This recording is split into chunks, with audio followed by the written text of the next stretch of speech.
Nobody has ever hurt you more than you. Nobody has ever lied to you more than you. Nobody has ever let you down more than you. Nobody has ever broken more promises to you than you. This is why what we gotta have, and listen, I say this all the time, and I don't think you ever believe me, and someday you're gonna believe me.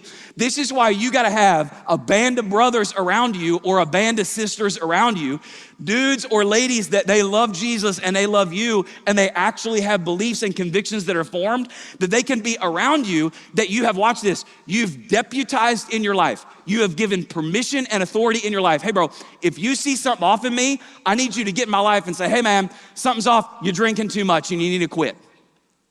You need somebody in your life who can say that stuff to you. Hey man, how you're talking to your wife, it's not good. It's gonna hurt you, man, and you're gonna pass it down to your kids. You need somebody in your life that you put a badge on in their life who can say that to you. And listen, watch this, whenever they do it, if you get defensive when they do it, in the words of the great theologian Ice Cube, if you get defensive when they do it, you better check yourself before you wreck yourself.